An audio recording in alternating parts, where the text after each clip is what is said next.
Okay, let's just take a second here and orient ourselves. If you look at a calendar, today is Saturday, February 14th, 2026. Happy Valentine's Day. Happy Valentine's Day to you two and to everyone out there. Yeah. But we are not here today to talk about flowers or those little chalky candy hearts. Sees no, they taste like, what, drywall? They taste exactly like drywall. No, we're here because, looking through the source material for this deep dive, we are standing right on the edge of something absolutely massive. It's a precipice. I think that's the only word for it, really. We're looking out over a landscape that, according to this forecast, is about to be completely redrawn. And the date that's circled in red on our calendars isn't today. It's April 2026. We are less than 2 months away from a date that this particular forecast claims will be one of those dates that kids end up memorizing in history class. Right, like 1066 or 1969. You know, a date that represents a clean break. There's the world before April 2026 and the world after. It sounds like, it sounds like crazy hyperbole, doesn't it? My first reaction reading this was, okay, let's pump the brakes a little. Of course. That's the natural skeptical reaction. But then you start digging into the logic, the step-by-step argument laid out in this material. We're looking at a really detailed forecast that's centered on one specific event, the launch of mass production for the Tesla Cybercab. And the argument isn't just that a new car is coming out. It's that this one event, the moment these vehicles start rolling off the assembly line in huge numbers, is going to rewrite the source code of how we live. It's transportation, it's city planning, real estate, your daily schedule, how you work, all of it. Everything is on the table. It just feels heavy. We hear the term game changer so often it's lost our meaning. You know, my smart coffee maker claims it's a game changer. Right, it's disrupting my morning routine. Exactly. But the source material for this deep dive draws a very specific and I think very powerful analogy. It compares April 2026 to the launch of the iPhone. And that's the analogy we really need to sit with for a minute, because it's easy to forget what the world was like before the iPhone. Oh, completely. It's 2026 now. Our phones are just part of us. But think back 20 years. 2006. What did you have? I had a Motorola Razr, the silver one. I felt so cool snapping it shut after a call. Of course. It made that satisfying snap. And that phone, it did what? It made phone calls. Maybe you played Snake on it. That was it. That was peak technology for me. But then the iPhone arrived, and the crucial point is that it didn't just make calls better. It was a convergence event. It absolutely collapsed entire industries. The standalone GPS market, gone. I had a Garmin that I'd stick to my windshield. Yep, TomTom, Garmin, all of them, vanished. The MP3 player market, gone. The iPod itself was killed by its successor, pocket cameras, gone. The flashlight industry, the calculator industry. It's kind of funny when you list them out. It is. But it also enabled entirely new economies. The gig economy. Uber couldn't exist without it. Instagram couldn't exist. Mobile banking. None of that was possible. So the iPhone wasn't just a product. It was a platform that fundamentally changed human behavior. Precisely. And that is the core argument we're exploring today. The premise is that the Cybercab is the iPhone moment for physical mobility. It's not just a better car. It's a platform shift that is going to make our current way of moving around, our entire car culture, look as old-fashioned as a flip phone. And the start of it is supposedly just weeks away. The source material paints this incredibly vivid picture, and it's almost cinematic, of how this rollout begins. Not a slow trickle. No. Mass production kicks off, and this is the quote that really stuck with me, robotaxi apps start popping up like popcorn across the entire map of the U.S. I love that visual. Popcorn. It implies this buildup of heat and pressure, and then suddenly pop, pop, pop, an explosion of availability. It's not one city getting a pilot program for 6 months.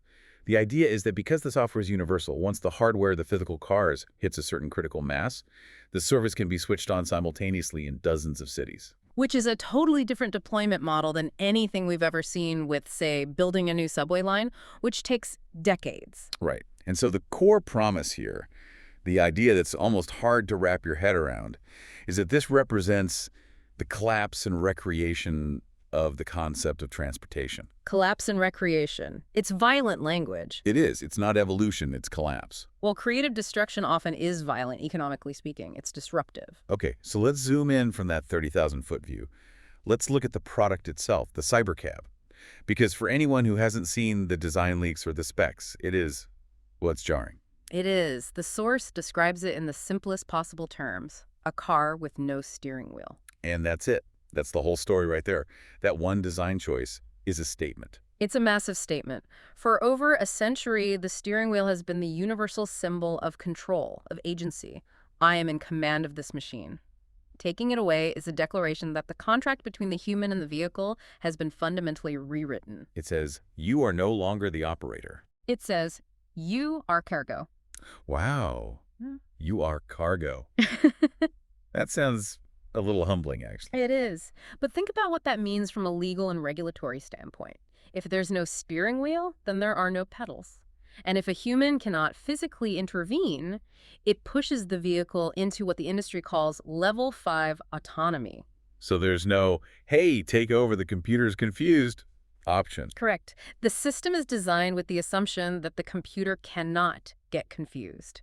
It has to be able to handle every possible situation, from a blizzard to a child running into the street, without human oversight. That's the trust gap, isn't it? That is the huge leap people have to make. I mean, I still have friends who won't use cruise control on the highway because they just don't trust it. And now we're telling them to get inside a sealed metal box with literally no way to control its movement. It's a massive psychological hurdle. So how does the source say that hurdle gets cleared? It argues the tech has to be so good, so demonstrably safe, that the trust is earned through performance. We're not talking about a single camera trying to read painted lines on the road. The specs describe a sensor suite with so much redundancy: cameras, radar, LiDAR, all cross-checking each other at a processing speed that's just orders of magnitude faster than a human brain's reaction time. And crucially, It doesn't get tired, it doesn't get distracted, it doesn't get drunk, it doesn't check its text messages. it doesn't turn around to yell at the kids in the back seat to stop fighting. Exactly. It just drives perfectly every time. But let's be the devil's advocate here for a second. Even if the tech is flawless, why would I give up my car? I like my car. It's my personal space, my freedom.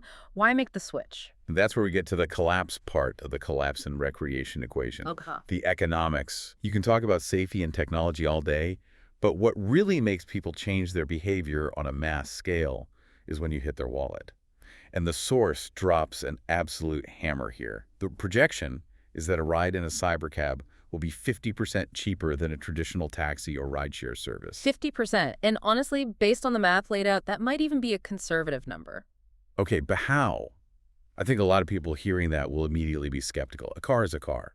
It needs tires, it needs insurance, it needs electricity. How do you just slash the price in half? Right. It seems like magic, but it's not. It's just a completely different economic model. Let's break it down. In a typical Uber you take today, what's the single biggest cost baked into your fare? The person driving. The driver. The driver. You are paying for their time, their labor, their cut, their vehicle's wear and tear, their profit margin. You remove the human driver from the equation, you remove that entire stack of costs. That's the first and biggest piece. Okay, that makes sense. But the second piece is just as important: utilization. This is the math that really breaks the old model. Think about your own car. How much of the day is it actually moving? Very little. I drive to work, maybe 30 minutes. I drive home in another 30 minutes. Maybe I run an errand. The rest of the time, it's just sitting there. Exactly. The source uses this incredible statistic that we have to talk more about later.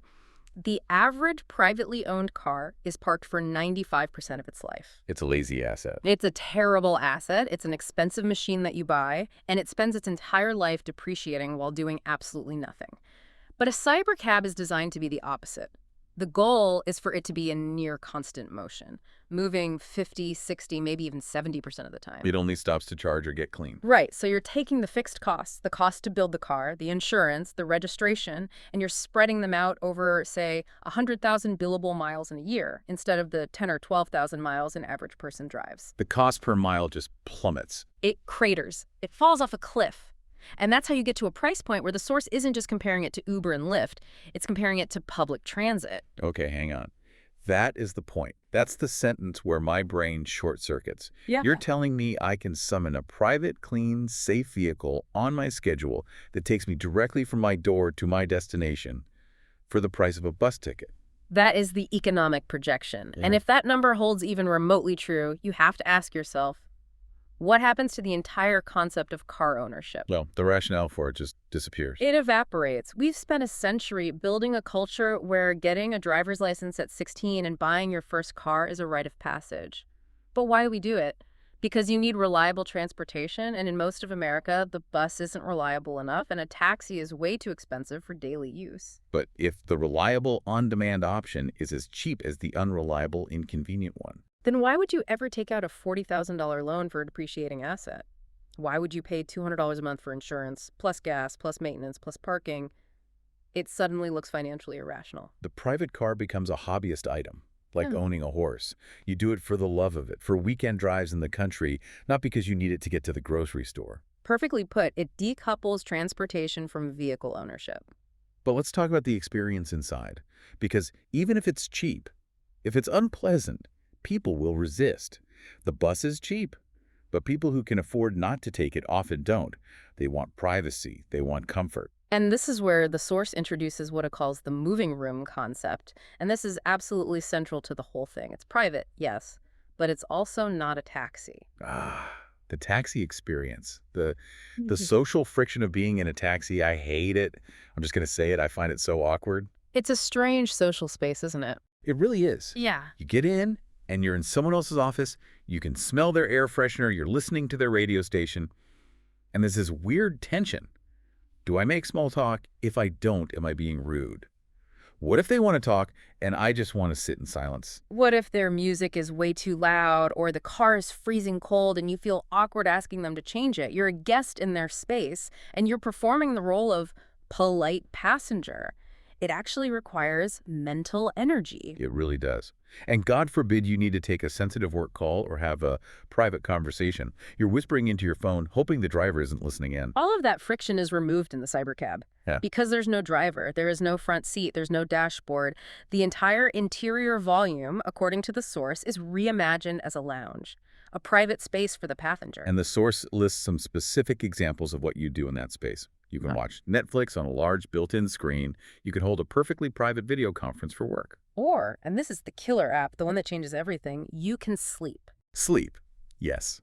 The seats are designed to recline, to let you stretch out.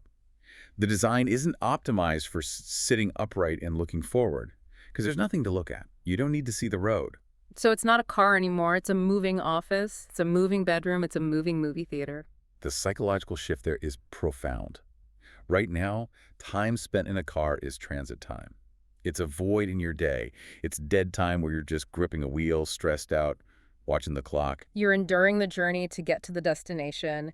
Your blood pressure is up. You're annoyed at the guy who just cut you off. It's low-level stress for the entire duration. But if that car becomes a private, quiet room with Wi-Fi, a comfortable seat, and a screen, that time is no longer transit time.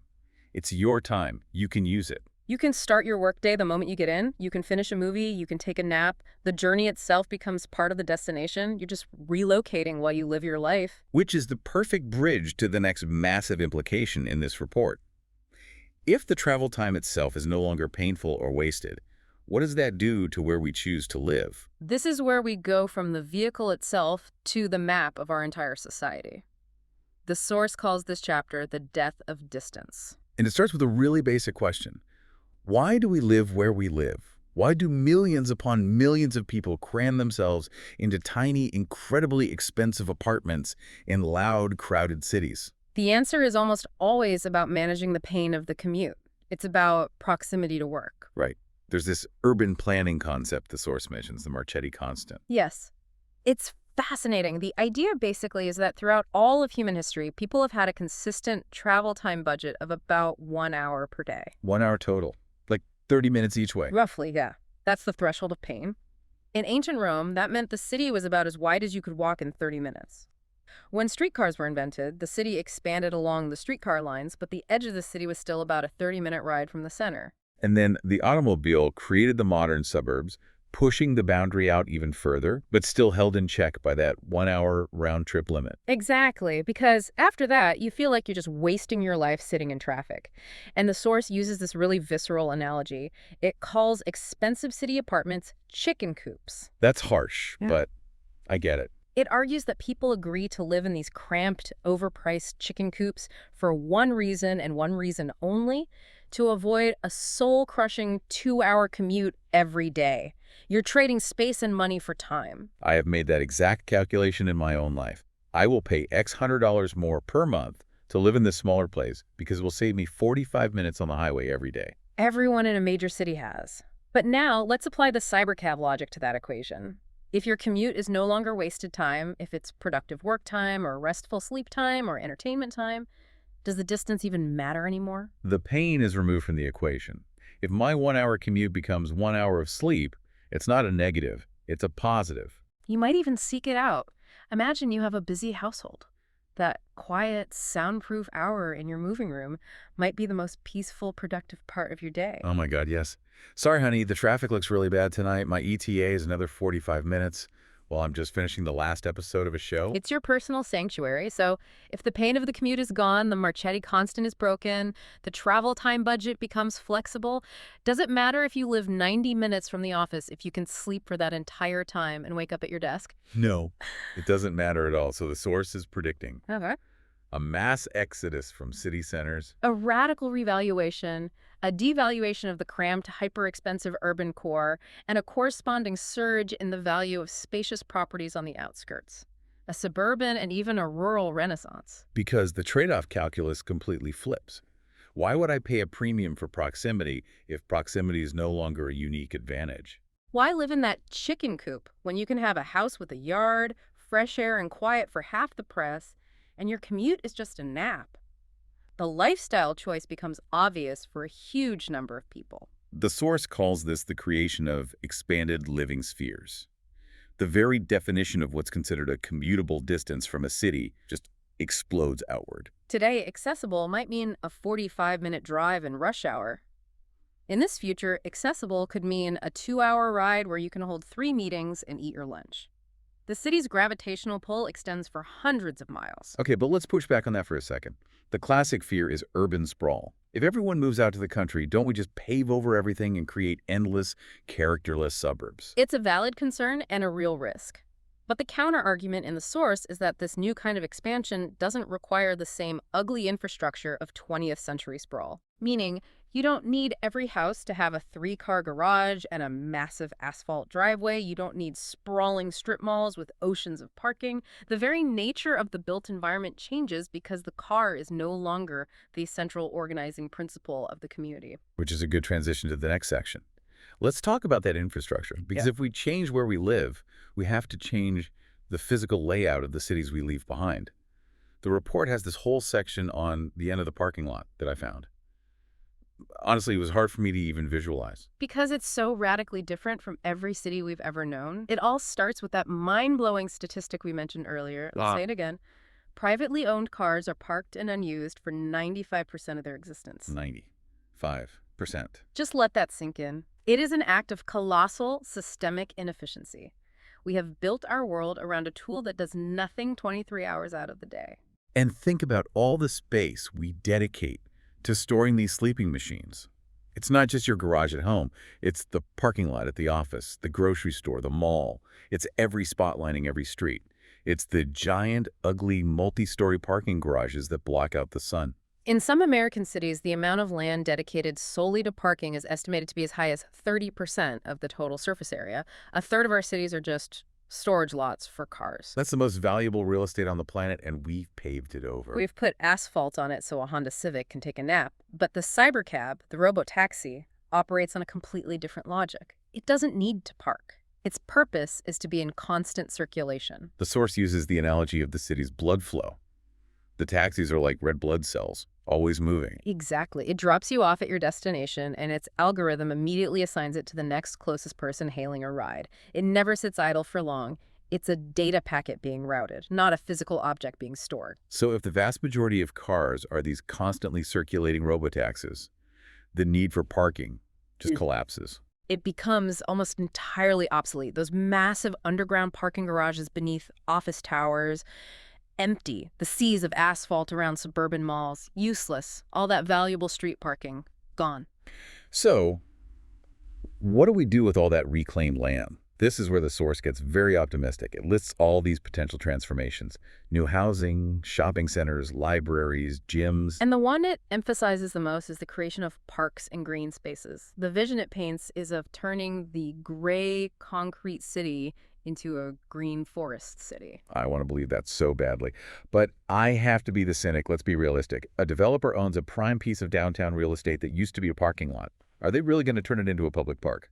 Or are they going to build another luxury condo tower and maximize their profit? And that is the trillion-dollar question, isn't it? The source material presents the potential. It's as the land becomes available. What we choose to do with that land, whether we prioritize public good or private profit, is a political and social choice we'll have to make. So it's not a technological inevitability. It's a human choice. Right. But the opportunity space opens up in a way that's never existed before. And even if some of it becomes new buildings, those are arguably better than dead asphalt. But the vision, the ideal laid out in the report, is about reclaiming the concrete. Just try to visualize that for a second. You walk out of your office building today. What do you see? A street choked with cars, a massive parking deck across the way. In this future, you walk out and you're in a plaza, or a garden, or a grove of trees. It would fundamentally change the sensory experience of being in a city. It would even change the temperature. All that dark asphalt absorbs sunlight and creates the urban heat island effect. Rip it up and plant trees, and you literally cool the city down by several degrees. Okay, but I'm stuck on one logical problem here. If the cars are always moving and never parking, doesn't that just create one giant, endless traffic jam? If they're all circulating, aren't they just clogging the roads 24/7? It seems like it should, right? It's counterintuitive. But this is where the source brings up the math of shared mobility, which it calls the 80-20 rule. The 80-20 rule, okay. The prediction is that to serve the same number of people and trips, we will need 80% fewer vehicles. 80% of the cars on the road today could simply disappear. Wait, how? 80% just gone? Gone. Because of the efficiency gain?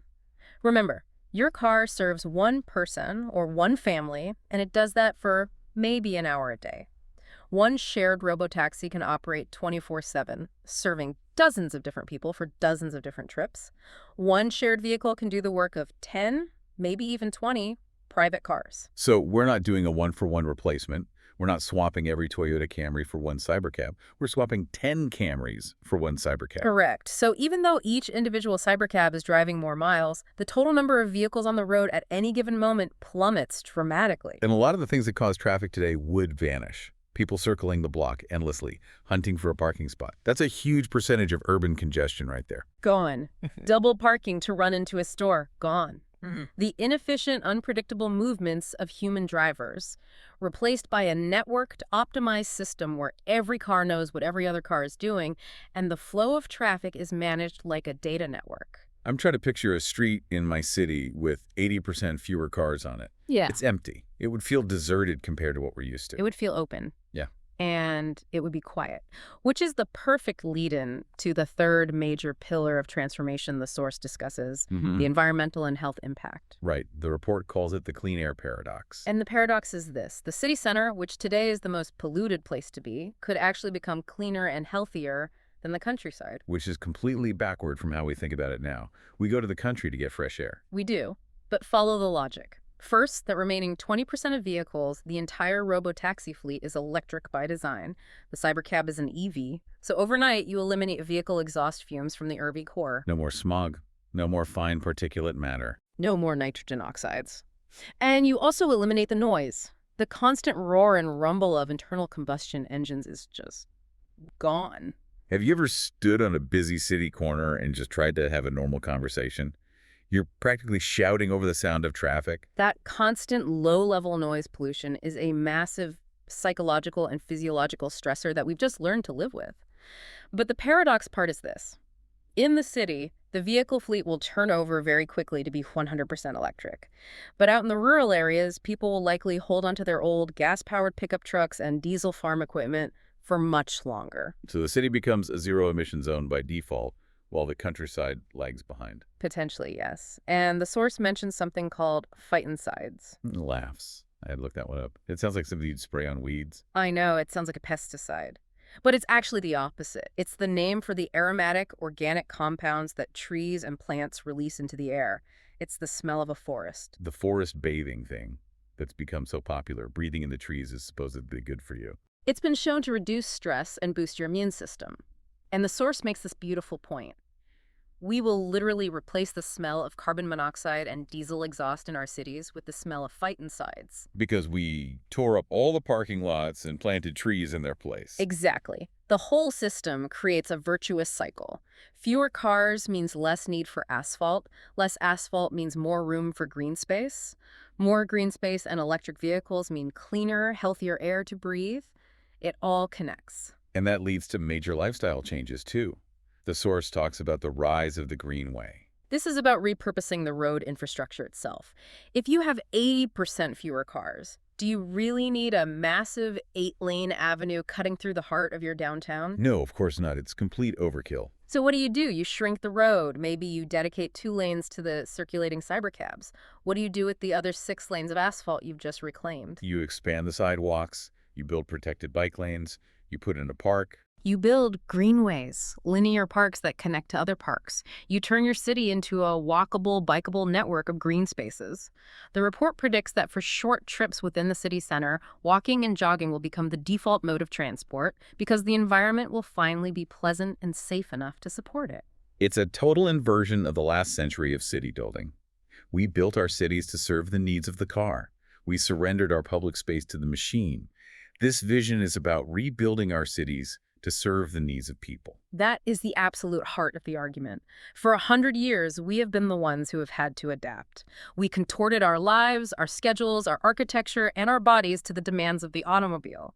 This forecast suggests we're at the cusp of a moment where the technology finally adapts to us. Okay, so let's bring this all together. We're sitting here, it's February 14th, 2026. This source we've been diving into posits that this whole cascade begins in April. That is 2 months from now. 2 months until the first domino is pushed. It's an incredibly compressed timeline. We've covered a huge amount of ground. Let's try to synthesize it into the key pillars of change for you listening. There are 3 big ones. Right. Pillar number 1 is economic. Radically cheaper travel and the potential end of private car ownership as a necessity. Which is a huge deal. The average American household spends something like $10,000 a year on their cars. If that cost drops to $2,000 or $3,000 for robotaxi services, that's effectively an annual raise of $7,000 or $8,000 for millions of families. Pillar 2 is spatial, the death of distance. The freedom to live further from work without penalty, triggering a potential suburban and rural renaissance. It's about redrawing the map of how and where we can live our lives, a fundamental change in our relationship with geography. And Pillar 3 is environmental.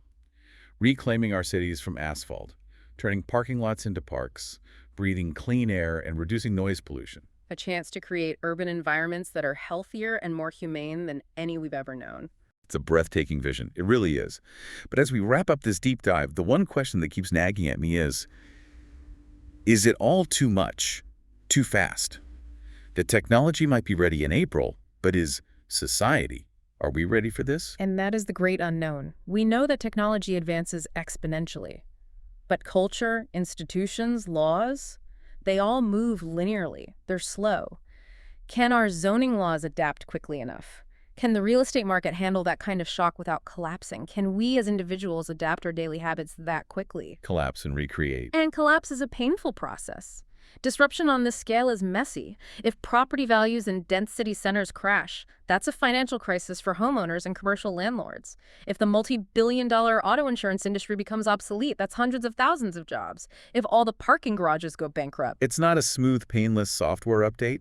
It's a shock to the entire economic and social system. A massive shock.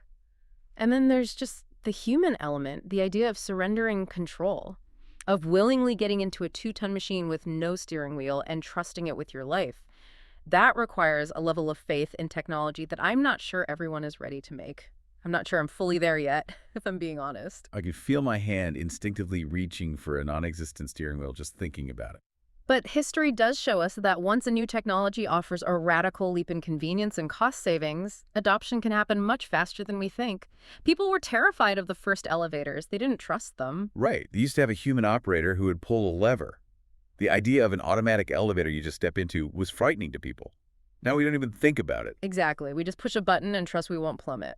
And the argument in this source is that very soon we'll just tap a button on our phone, a room will arrive at our curb, and we don't think twice about it. So to leave you with a final thought today, I want you to actually picture the street you live on. Just get a clear image of it in your head right now. Visualize it. The cars, the sounds, everything. Now, in your mind, delete all the parked cars. Just erase them from the curbs, then delete the sound of engines. Replace it with the sound of birds or people talking. Fill the space where the cars were with wider sidewalks, benches, maybe a line of trees. It's the image the source leaves us with, the inverted city. A city where the streets and public spaces are for people and nature, and the vehicles are just invisible, silent servants circulating quietly in the background. The ultimate question this forecast forces us to ask isn't just about technology. It's a very human question. Are we prepared to give up the steering wheel, to give up that feeling of control in order to gain a living room? That's the trade-off. And the source says the trading window opens in April. April 2026. It's coming up fast. Thanks for joining us on the Deep Dive. Stay curious.